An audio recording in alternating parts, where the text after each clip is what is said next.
Sí, dale. Pues sí.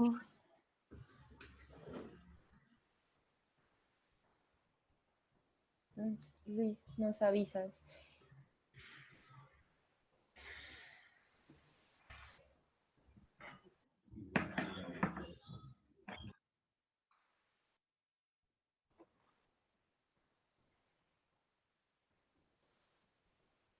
Bueno, buenas noches a todos y a todas. Bienvenidos a una nueva versión más de Tercer Cine. Hoy empezamos un ciclo de género en el que hablaremos de diferentes temáticas y cómo abordar el género en el cine colombiano. Hoy tenemos un podcast muy especial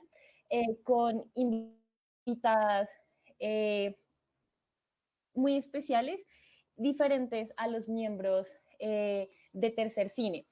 De nuestros miembros solo estoy yo. De resto nos acompañan diversas chicas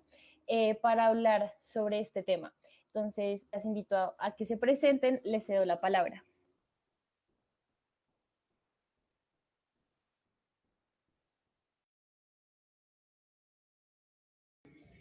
Bueno, yo soy Paula Buitrago, soy estudiante de antropología con opción en biología y pues ya, me alegro un montón de estar acá.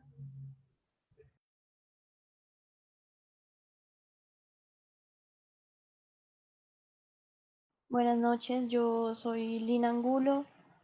yo soy graduada de el pregrado y la maestría en literatura y actualmente trabajo en proyectos de género,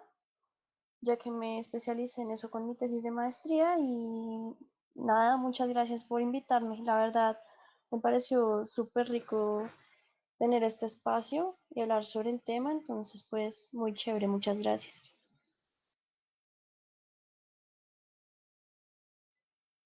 Hola, mi nombre es Sofía Lizarazo y estudio ciencia política y nada, estoy muy ansiosa. Mucho gusto.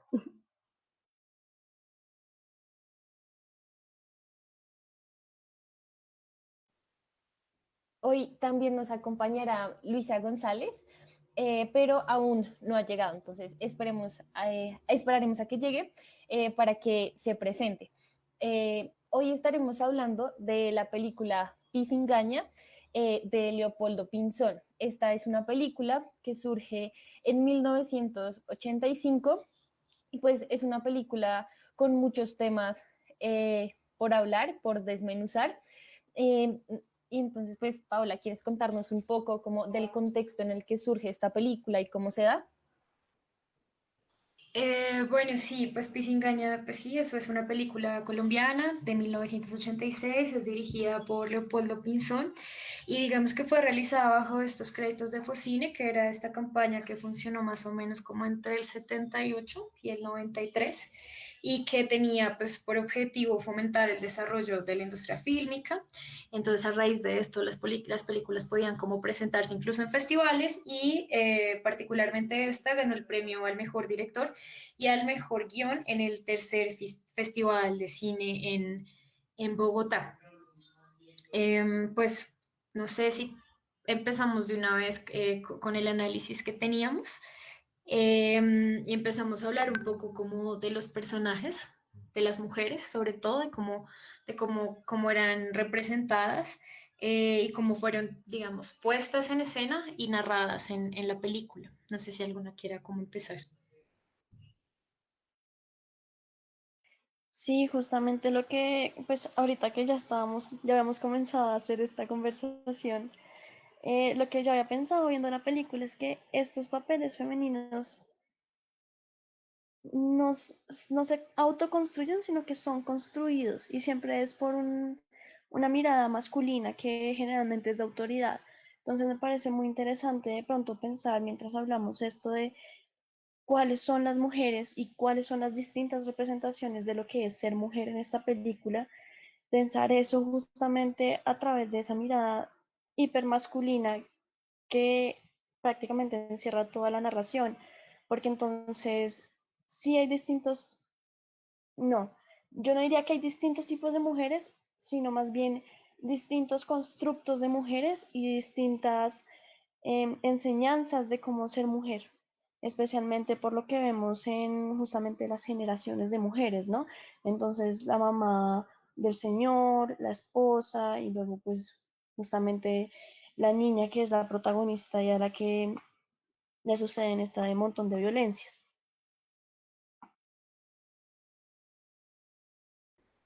Bueno, acaba de llegar Luisa, entonces, bueno, Luisa, bienvenida. Por favor, preséntate y cuéntanos un poco.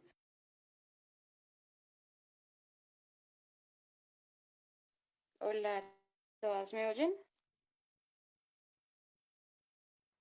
Sí, sí. Yo te Hola, oigo bueno, muy bien. bueno, soy Luisa González, eh, soy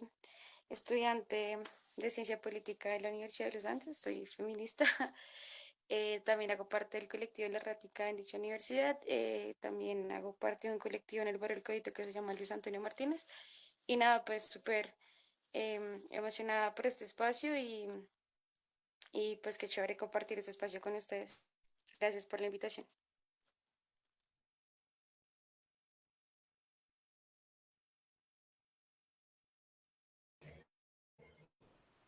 Justo antes de que llegaras, estábamos hablando un poco sobre la representación de las mujeres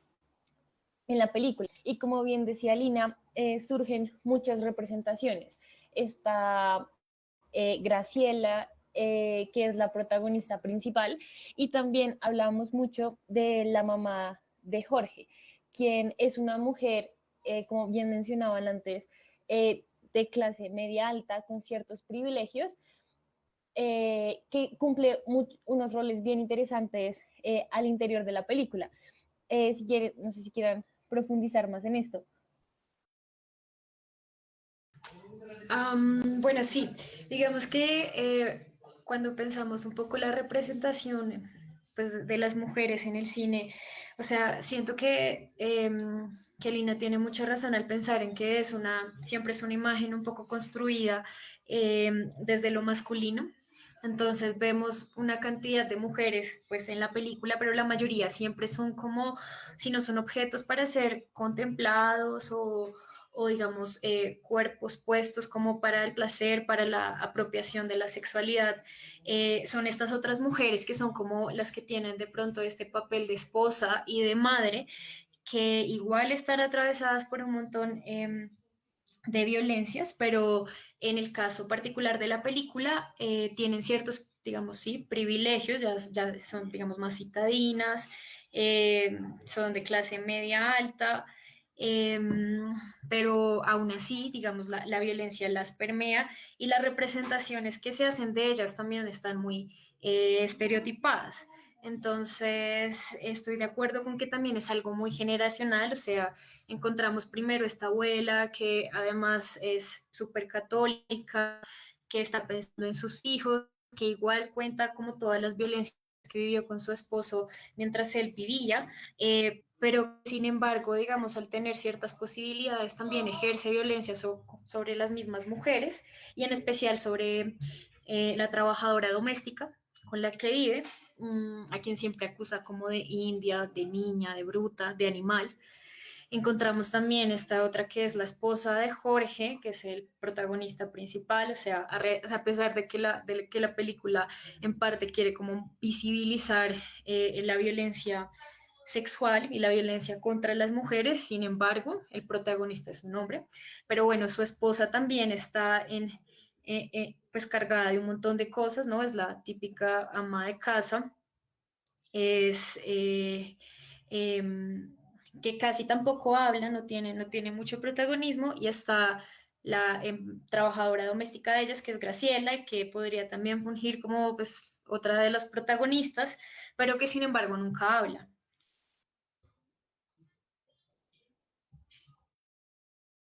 Es que yo quiero añadir ahí que es muy interesante esos momentos en los que hay una verdadera reflexión de parte de la figura femenina, porque a pesar de que son muy concisos los diálogos que hay para cada mujer,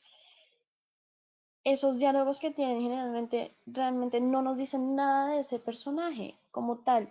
Es decir, siempre nos están haciendo una especie de enseñanza del estereotipo del que hablaba Paola. Eso que dice, por ejemplo, la mamá de Jorge, siempre es repitiendo justamente esta enseñanza a la esposa de Jorge de, hey, hay que tratar a las mujeres de servicio así, hay que tratar a los esposos así, hay que dejarse sobrepasar, hay que dejarse respetar, etcétera, etcétera. Yo no sé si eso realmente sea la esencia de ella, sino más bien algo aprendido. Y en cambio, esos momentos que son fugaces y totalmente íntimos, en los que realmente podemos ver ese ser de mujer separado de la masculinidad que la rodea, son justamente esos momentos precisos en los que, por ejemplo, Elena, la esposa de Jorge, sueña, o incluso al final de la película, que no le habla, sino que de alguna manera escuchamos su voz y escuchamos lo que está pensando realmente sobre la situación. Entonces, eso me parece muy importante resaltar que aunque los diálogos sean muy cortos, esa representación que se está dando es una representación totalmente guiada por la masculinidad y que los verdaderos momentos en los que resalta alguna especie de esencia o autoconstrucción de los personajes como mujeres son aquellos en los que realmente el hombre no está escuchando o que no les está prestando una verdadera atención, como es el campo de los sueños o el mismo pensamiento de Elena.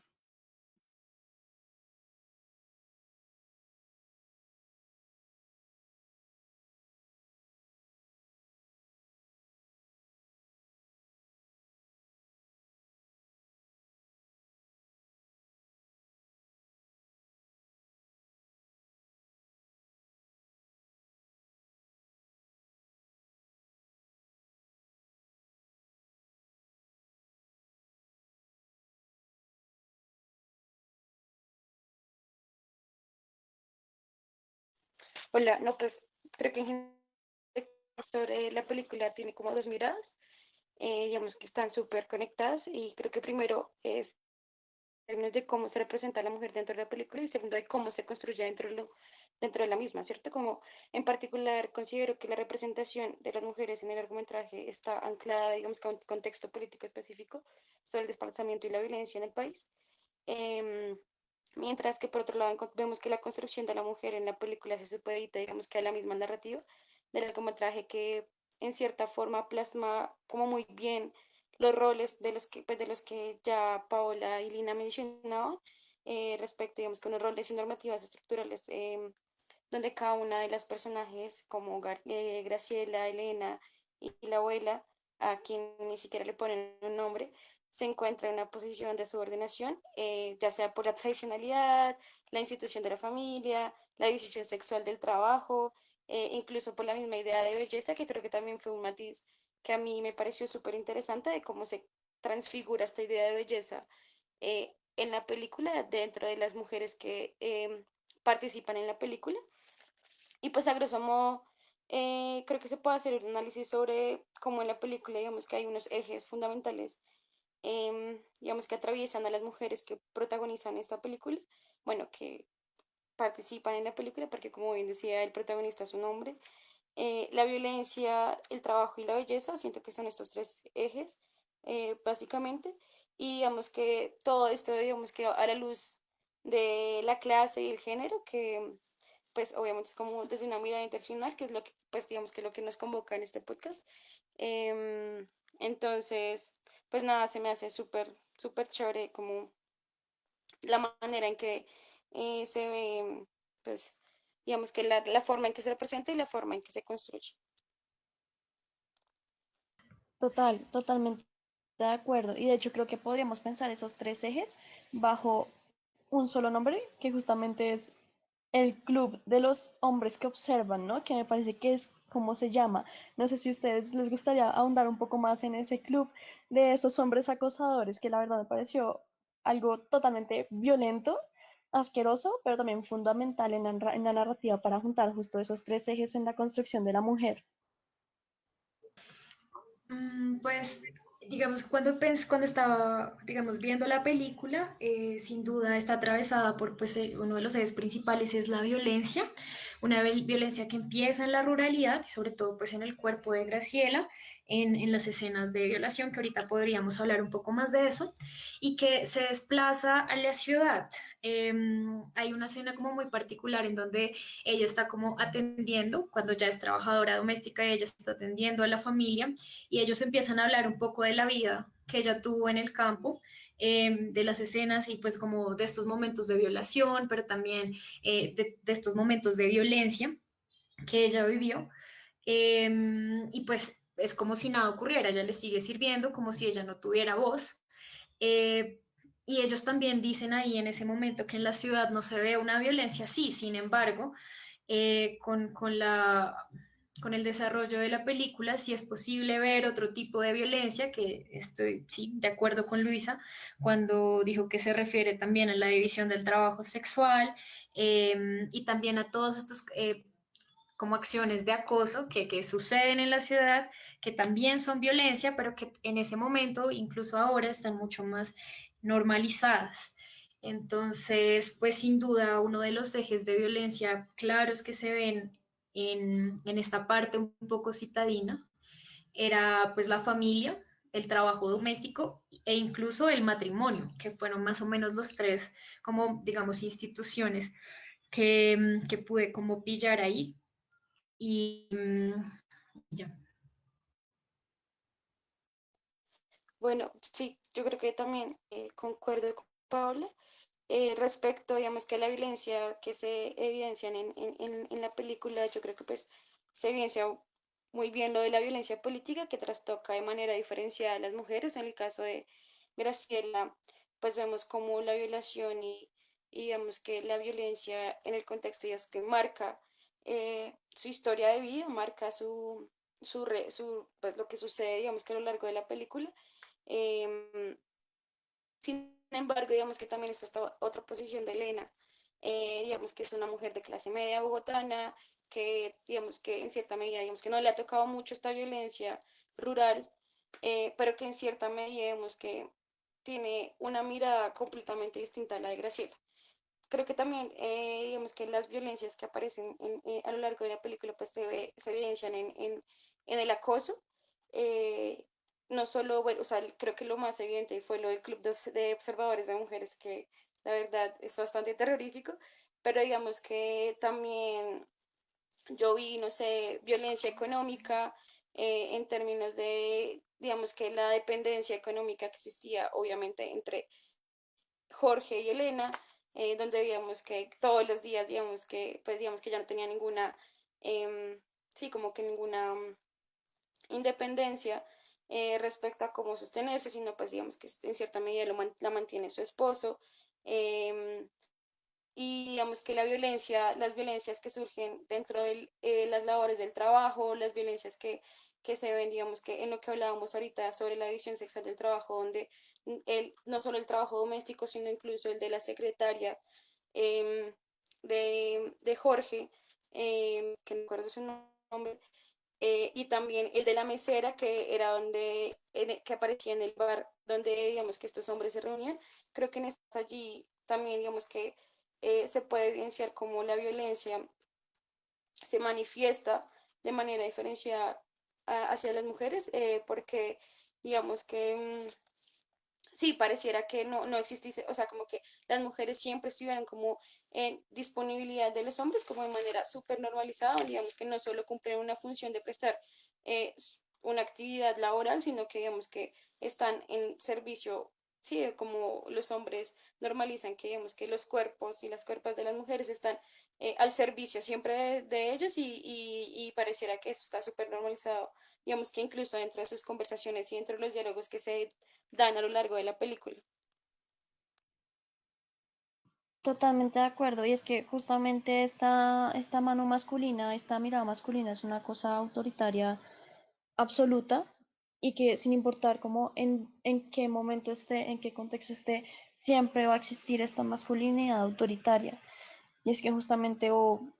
son los soldados,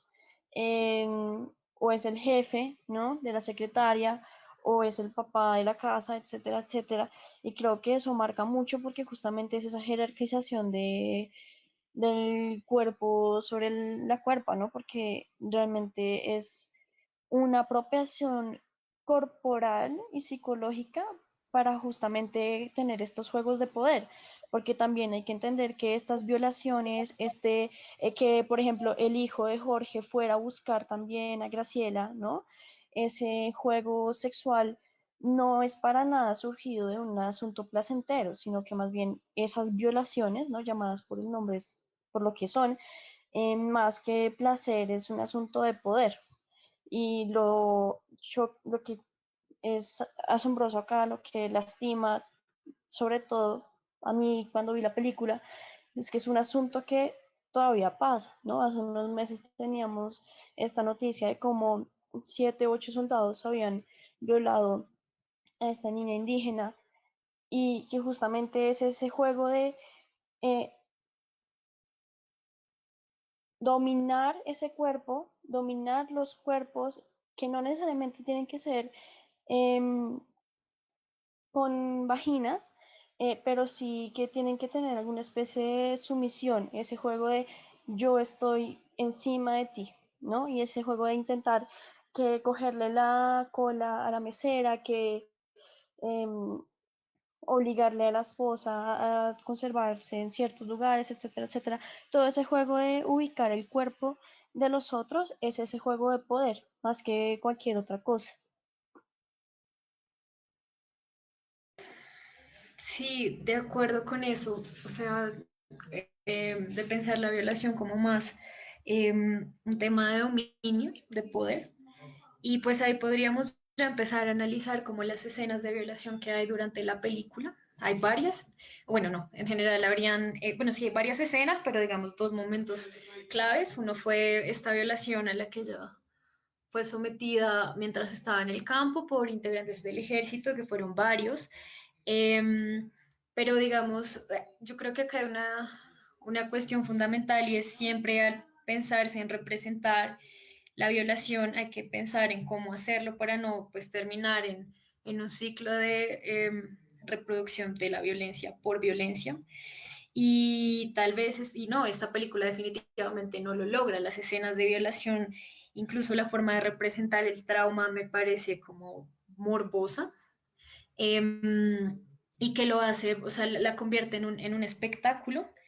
y sobre todo, pues ahorita que estábamos charlando con las chicas previo a esto, pensar que la actriz que en ese momento estaba interpretando el papel de Graciela, que pues, y que pues, digamos, ella está sometida a unas escenas demasiado explícitas, tenía solo 14 años en el momento en el que interpretó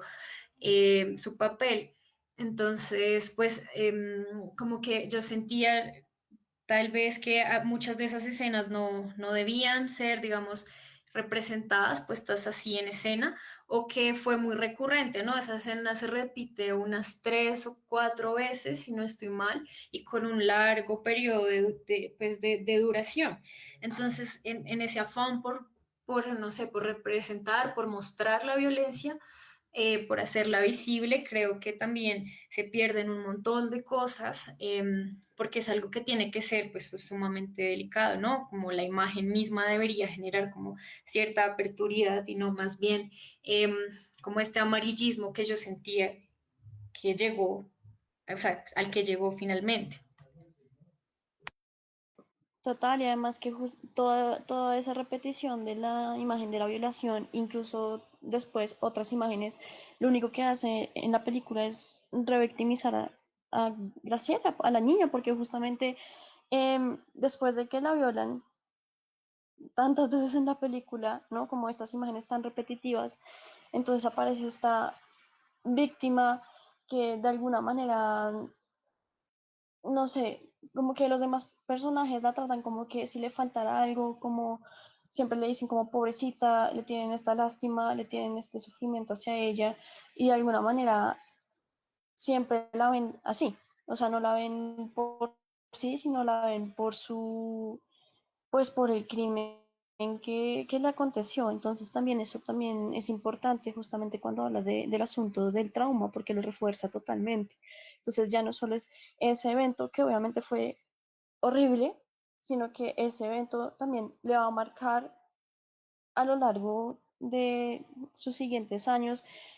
cómo se comportan los personajes a su alrededor con ella. Entonces eso también me pareció muy difícil de afrontar porque justamente siempre que se referían a ella, si no se estaban refiriendo a ella como animal o como Tarzán, se estaban refiriendo a ella respecto a lo que esos soldados habían hecho contra su voluntad. Entonces eso también es importante tenerlo en cuenta cuando hablamos de construcción de personajes y construcción de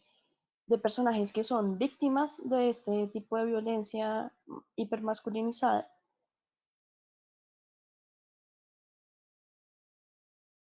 También, frente a eso, a mí me llama mucho la atención la sexualización no de Graciela como pues ella, sino en general del papel de las empleadas domésticas. Y todo el tiempo, tanto Carmen como la mamá de Jorge, Carmen, la mamá de Jorge, como la esposa de Jorge, están repitiéndole a los hijos y a Jorge mismo que las empleadas están ahí para enseñarle a los niños sobre su vida sexual y que es un cuerpo que está a disposición de ellos para que en cualquier momento le abran la puerta en la noche y, entre comillas, muy grande, exploren. Y es algo que se ve en esa escena, como que en la escena en la que Jorge intenta entrar a la habitación, pero pues el hijo de él ya está queriendo abrir la puerta para violar a Graciela. Y la frase que más repite a lo largo de la película es mejor que pase y que nadie se dé cuenta a que el niño aprenda a violar en otros lados. Y es un poco lo que decía Luis antes, como que los cuerpos de las mujeres están ahí disponibles para ser violadas, para ser consumidos en todo momento y se vuelven desechables. Lo que decía aquí Sofía por el chat, como que en ningún momento se les pregunta qué sienten, en ningún momento hablan, no tienen agencia y todo está construido por esa masculinidad y por ese deseo de poder y de dominio sobre las mujeres. Sí, de acuerdo. Creo que eh, existe como una idea incluso paternalista que se ve dentro de la película donde, digamos que pareciera que, o bueno, digamos que viéndolo de una manera súper lineal, como que podríamos ver que en cierta medida Graciela se encariña con Jorge al final, pero digamos que esto hace parte, digamos que de todo este constructo y como de toda esta estrategia masculina de cómo colonizar y cómo, sí, poder imponerse sobre el cuerpo de Graciela. Em, entonces, creo que, no sé, es interesante ver esta idea también de que ni siquiera se le ve como una humana, como una ser humana, sino que completamente se le está sexualizando, se le ve siempre como carne, como un objeto que Esto yo lo he escuchado durante mucho tiempo en mi vida, como que realmente es una especie de tradición que yo he escuchado que ha pasado mucho, que justamente es de la empleada como este objeto sexual también dominado. Y, y me parece muy bizarro porque volvemos a la dominación y justamente me acordé de él es el periodista con el cual están basando esta serie de Matarife, que en una entrevista hablaba justamente de eso, hablaba como, no, es que yo siempre fui apasionado por la justicia, cuando de joven me enamoré de mi empleada doméstica. Y no sé, él lo dijo como con cierta naturalidad en la entrevista, pero yo cuando escuché dije, eso fue como, no, o sea, es que ahí cuando estamos en una relación en la que obviamente hay una jerarquía súper marcada, ahí no puede haber un consentimiento pleno y justamente está ese juego de esa dominación esa otra dominación de la sexualidad con las empleadas domésticas. Y ahorita me he estado preguntando cómo qué pasará ahorita con la pandemia, que justamente ha vuelto a surgir esa idea de la empleada doméstica que se quede en la casa, ¿no? Que trabaje de manera más o menos ilimitada día y noche en las casas y cómo se estará viendo esas tradiciones de dominación y sexualidad frente a ese otro al cual más o menos lo adueñamos justo en este momento de cuarentena. Entonces, ya les dejo seguir con las preguntas. Hay algo que quería decir y era que a pesar de que a lo largo de la película hay como una excesiva romantización hacia Jorge como pues sí, o sea, está metiéndose con una niña de 15 años, pero es que igual él sufre mucho y durante toda la película recalcan mucho que él es un hombre que sufre y que está frustrado en su trabajo porque su jefe ni siquiera nota que él existe a pesar de que lleva quién sabe cuántos años trabajando ahí, que todos se aprovechan de él, que sus subalternos no lo respetan y que incluso muchas veces está tan amable con las mujeres que hace el trabajo de ellas y luego también por eso lo degradan. Y a pesar, o sea, eso como que se me hacía muy importante en el sentido de que como es un hombre frustrado, intenta ser el que manda en su casa, pero al mismo tiempo le frustra aún más y eso la película lo logra muy bien y es representar a su esposa, que no recuerdo muy bien el nombre, como una mujer demasiado fastidiosa que siempre está sufriendo por algo y precisamente como ella está tan encerrada en su dolor, no lo comprende a él porque no hay nadie que sufra más que él. Y es algo que me rayó demasiado toda la película porque era como, ay, sí, nada de lo que le está pasando a ella importa y nadie de verdad me entiende, excepto Graciela, porque como Graciela pasó todo eso, ella es la única que realmente puede llegar a sentirme de alguna forma. Y eso sí me hizo bastante importante. Ya, era eso. Con respecto a lo que estaban hablando del trabajo doméstico, a mí también me pareció pues fundamental esta visión pues de la trabajadora doméstica que se queda en la casa, que está siempre a disposición y que yo creo que por eso mismo se convierte casi en propiedad de los dueños, ¿no? Yo siento que hay como en serio casi una continuidad de la esclavitud al trabajo doméstico y que es algo que se ve durante, o sea, es algo histórico, que incluso se ve ahorita, pero ya, digamos, con más excepciones. Y sin duda el trabajo doméstico es uno de los problemas más grandes que han tenido las mujeres y sobre las que el feminismo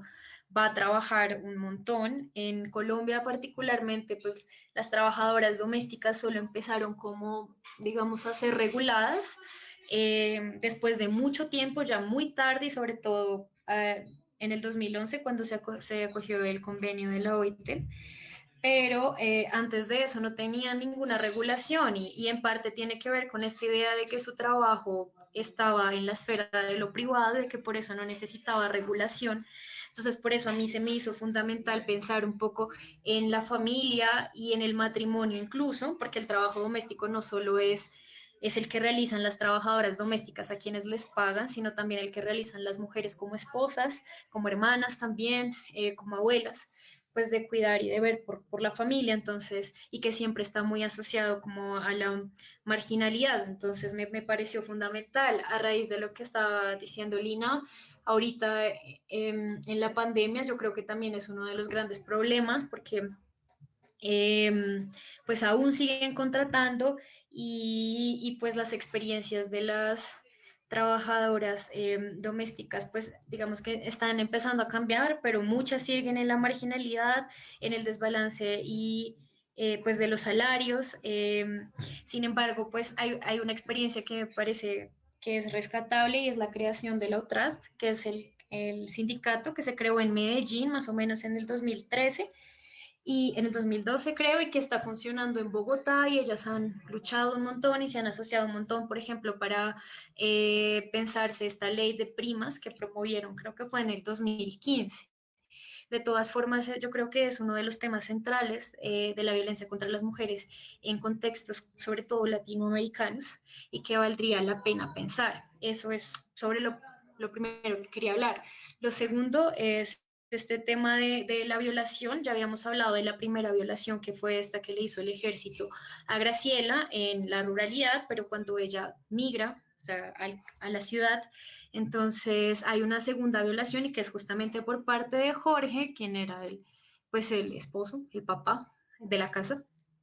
Entonces, me pareció que en principio, o sea, este personaje de Graciela siempre estuvo atravesado como por la ingenuidad, como por la infantilización, siempre se ve muy niña, bueno, o sea, lo era, pero además de eso sentía que le ponían muchas otras cosas más como para recalcar su papel de niña y que cuando llega a esta casa eh, y se ve también atravesada por un montón de situaciones de acoso y de violencia sexual, este personaje Jorge, que es uno de sus agresores, además como que se convierte y se transfigura en su protector, entonces cambia esto de violador, abusador a protector e incluso amante, y que yo creo que se refuerza un montón cuando, cuando en la escena en la que ellos están juntos, ella le muestra su cuaderno y su cuaderno está lleno como de planas que decía como Don Jorgito o Don Jorge, que hacen ver casi como si ella estuviera enamorada de él, como, y como si ella pudiera además quererlo, como si ella le diera la oportunidad, incluso, y me pareció absolutamente violento, incluso en esta forma de representar a las mujeres, que era, o sea, sin duda todas las imágenes y todas las representaciones no son neutras, están cargadas por un discurso y en esta película está cargada por un discurso muy masculino, entonces ver a las mujeres y sobre todo ver ese personaje de Graciela, pues a mí me pareció en parte como pues violento, es un personaje que de pronto nunca, eh, nunca está agenciado, entonces, y sobre el que parece justificarse muchas cosas, ¿no? Al parecer esta violación que le realiza, esta violación que le hace Jorge, parece justificarse porque ella está enamorada de él. Y pues, no sé, eso a mí me parece como muy complejo a la hora de pensar en justamente cómo dar visibilidad y cómo hablar en el cine de, de un tema tan denso como este. Total, y es que tan es así, tan es el hecho de que la mirada masculina lo rodea todo, que incluso al final, spoiler, con la muerte de Graciela, ¿no? Cuando se enteran que justamente murió, las palabras finales de Jorge son, es que ni siquiera me mencionó en su carta de despedida, ¿no? O sea, tanto gira todo en torno a esa masculinidad, a ese yo como esposo, yo como padre, yo como acosador, yo como amante, que al final pasa algo terrible, además de todas las cosas terribles que ya pasaron, y su respuesta es, maldita sea, ella ni siquiera me nombró en su carta de despedida. Entonces, como, eso también es súper violento, es justamente toda esa heroicidad que se mandaba a Jorge, todo ese, uy, yo voy a pagarle las misas, uy, yo voy a cuidarle de mi propio hijo, pues realmente no es por ella, no es por ella, sino simplemente es otra manera de dominación, es otra manera de decir, yo quiero ser importante en su vida, yo quiero marcar su vida de alguna manera y quiero ser su centro, quiero ser otro centro en la vida de otra mujer. Y eso también me parece súper violento. Pues creo que Frente con respecto a lo que hablaba a... dale. Paula, perdón, creo que es como el matiz que se ve en todas las mujeres que participan en la película. Creo que esta pérdida de agencia, o bueno, incluso también preguntarnos por eso, como creo que en ningún momento vemos como que alguna mujer toma agencia a lo largo de la película, vemos como la abuela, digamos que entra como en una completa resignación sobre, o sea, sobre la historia que vivió de soportar, digamos que todos los maltratos de su esposo y resignarse a vivir sola por respetar, digamos que la institución de la familia y el hogar. También pasa lo mismo con Elena y digamos que al final la muerte de Graciela, digamos que nos conduce a esto también, como esta idea súper frustrada de que en ningún momento, incluso después de la violación, pudo volver a, digamos que a tomar como una voz y el suicidio fue para ella una opción. Y creo que en ningún momento, digamos que se ve, digamos que alguna de las mujeres tomar la voz dentro de la película y es bastante triste, la verdad.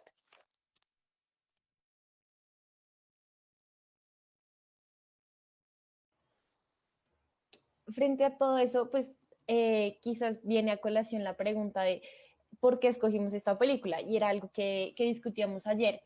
preparando el podcast. Yo propuse la película por lo mismo, como que realmente esta es una película llena de violencia en las imágenes, en el guión y en la forma en la que está construida. Y nos permite dar el debate sobre estos temas tan fuertes porque la forma en la que está representando también es muy violenta y genera muchísimas problemáticas. Esta película es muy poco conocida dentro del cine colombiano y es bien interesante como su origen. Esta película está basada en un libro que escribió el hermano del director o un amigo, no estoy segura. Sí, el hermano. Eh, en un libro, se llama El Terremoto, lo escribió Germán Pinzón. Esta es una novela nadaísta eh, y es bien interesante porque el centro de la novela gira eh, en torno a las inseguridades, al descontento y al malestar y ese pesimismo que vive Jorge, el protagonista, como que ni siquiera se nombra a Graciela. Graciela es alguien que pasa por su vida, pero gira en torno a este hombre. Entonces también nos pone a pensar como en esas representaciones que se dan ahí. Igual, pues la película está construida por hombres, tanto el libro como pues, la realización de esta, y quizás es un buen momento como para empezar a hablar sobre cómo estamos hablando de género en el cine colombiano y es un poco la invitación a la que hacemos con este nuevo ciclo. A ver todos estos matices que hay ahí dentro, como que no es solo hablar de violación, sino también esas formas de representar, las formas de construir el personaje y todo esto que hemos venido hilando durante la conversación.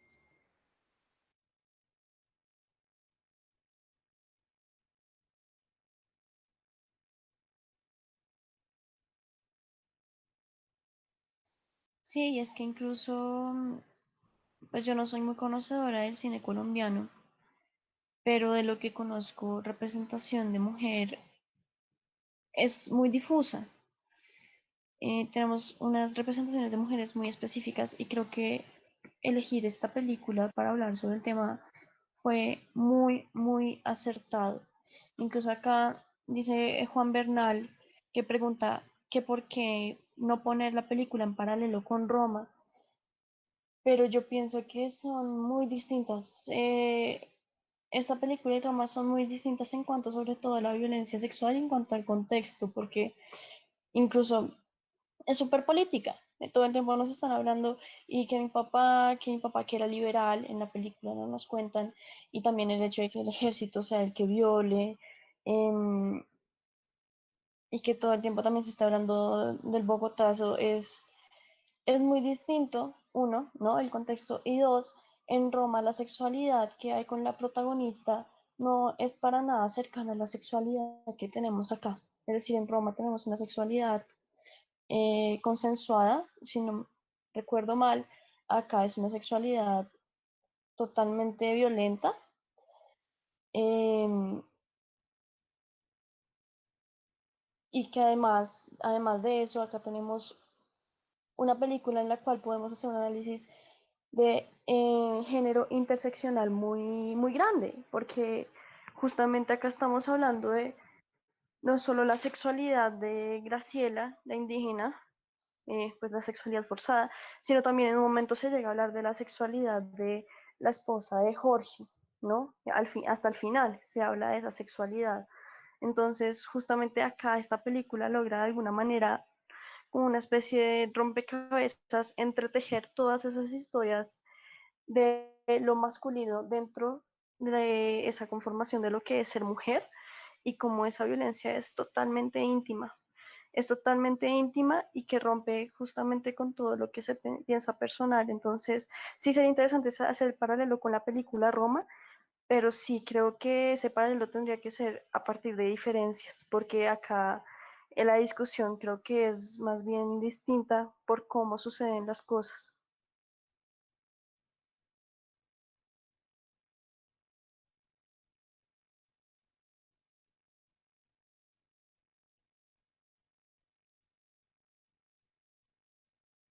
También acá Oscar Rojas hablaba El violador, dice Oscar Rojas, el violador confunde el placer de la dominación con placer sexual. ¿Existe placer en la dominación? No sé si ustedes quieran responder esta pregunta. Realmente es eh, una pregunta Bueno, difícil. no sé, yo creo que está súper ligadas ambas, como creo que el placer, como lo conocemos, em, está completamente relacionado con mandatos masculinos, o bueno, como se entiende, digamos, que el placer sexual, creo que en última siempre, digamos, que está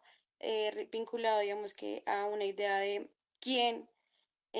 puede decidir sobre el placer y con quién. Y creo que en la película se refleja muy bien eso, digamos que creo que Jorge, en cierta medida, por su posición de autoridad, juega un rol que le permite decidir con quién desfogar su placer sexual, de acosar en las calles con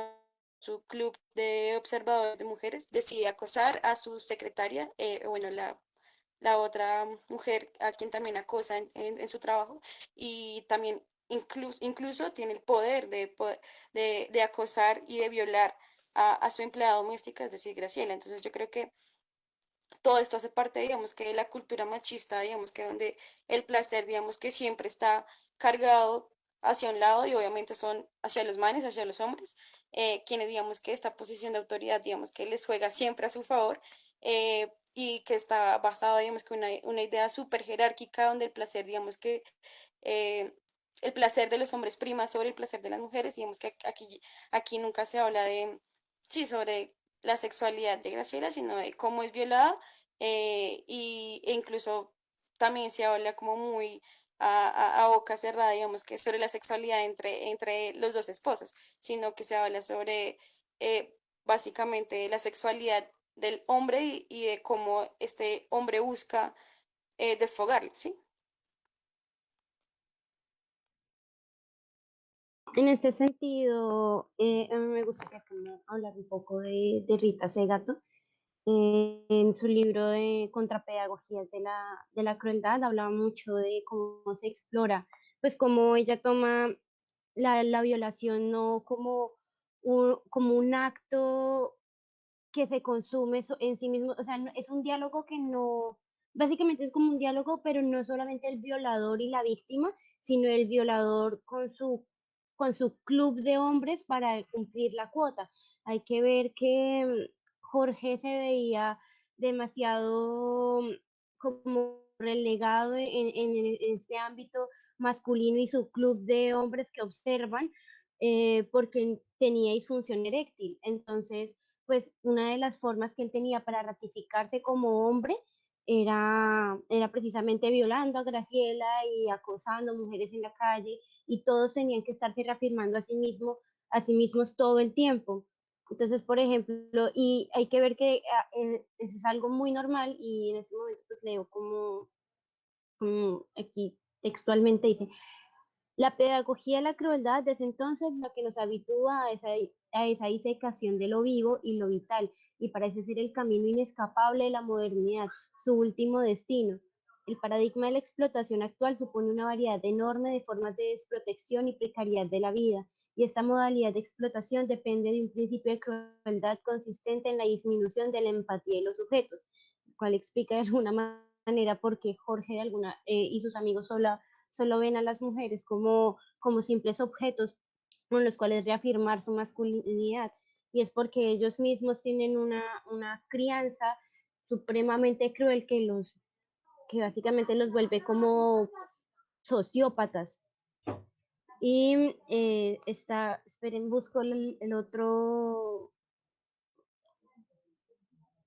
El hombre campesino indígena a lo largo de la historia colonial de nuestro continente, así como el de las masas urbanas de trabajadores precarizados, se ven enmasculados como efecto de su subordinación a la regla del blanco, el primero, y del patrón, el segundo, patrón blanco o blanqueado de nuestras costas. Ambos se redimen de esta enmasculación, de esta vulneración de su condición social, laboral, incompatible con las exigencias de su género mediante la violencia.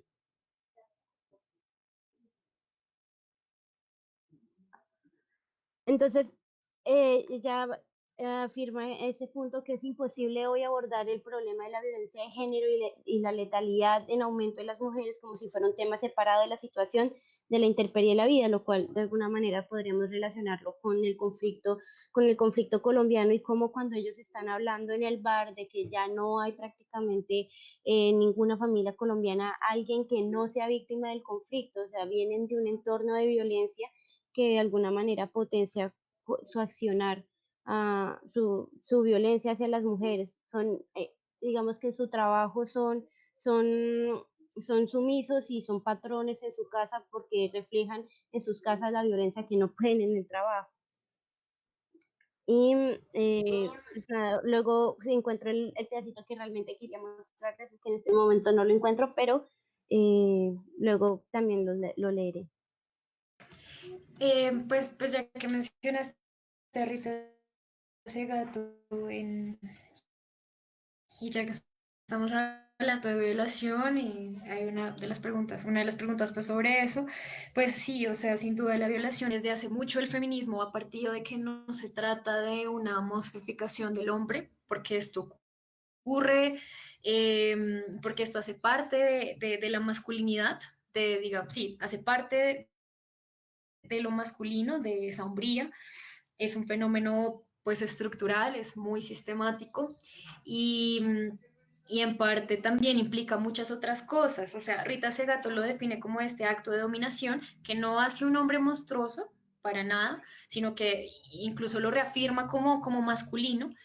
y que en parte nunca se hace de manera solitaria. La violación nunca es de forma solitaria. Y no es porque más hombres tengan que intervenir en esto, sino porque existe cierto, no sé, como cierta pretensión de demostración de eso. Entonces, o sea, el ejemplo es claro, por ejemplo, cuando el hijo y Jorge están hablando de lo que significa ser pues una empleada doméstica. Entonces, pues era su objeto, era su apropiación y no le veían para nada, nada malo, de hecho, tener sexo con ella o llegar a su cuarto,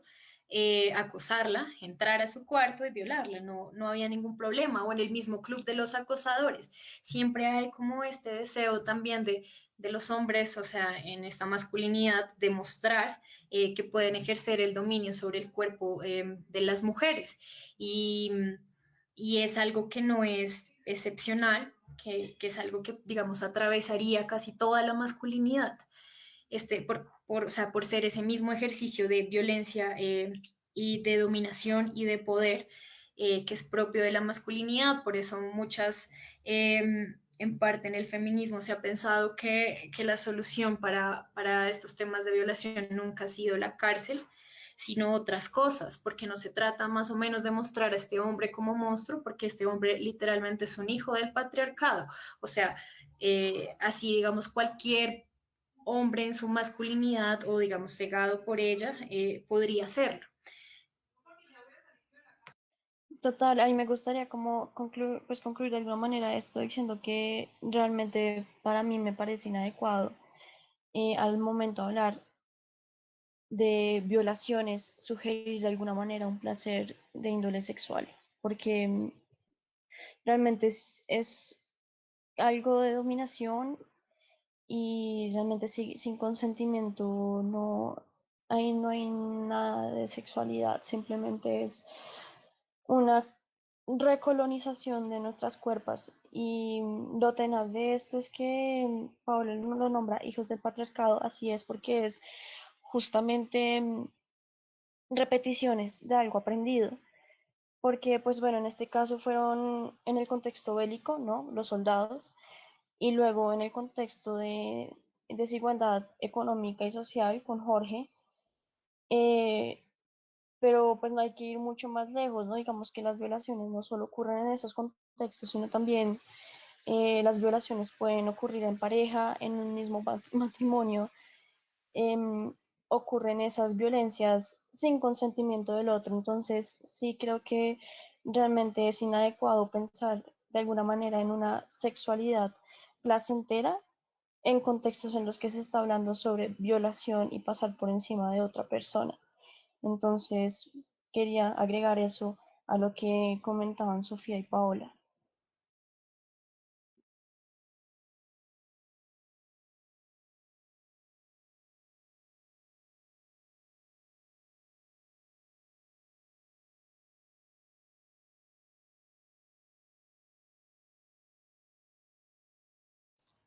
Bueno, y ya para ir cerrando, les agradecemos muchísimo a todas por haber venido, por haber nutrido el espacio. En serio, fue una conversación muy amena. Y pues más que invitadas a seguir participando en Tercer Cine y en los siguientes espacios que tengamos acá, no solo para hablar de género, sino para seguir hablando de cine colombiano.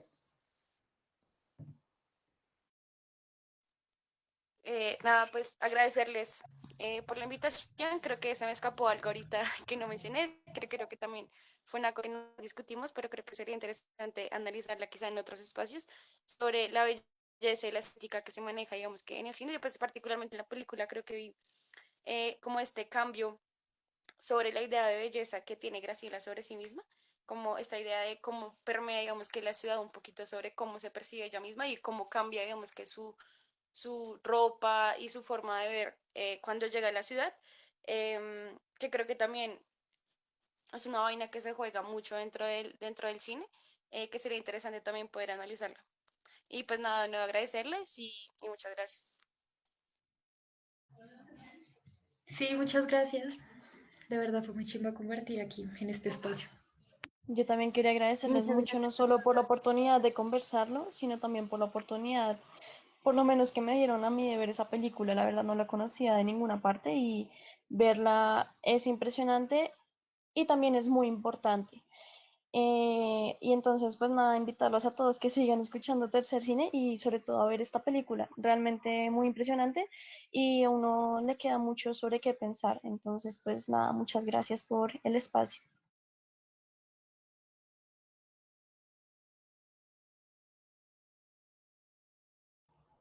Bueno, y recuerden a todas las personas que nos escuchan que este es todo un ciclo de género dentro de 8 días, sábado a las 7. También estaremos hablando sobre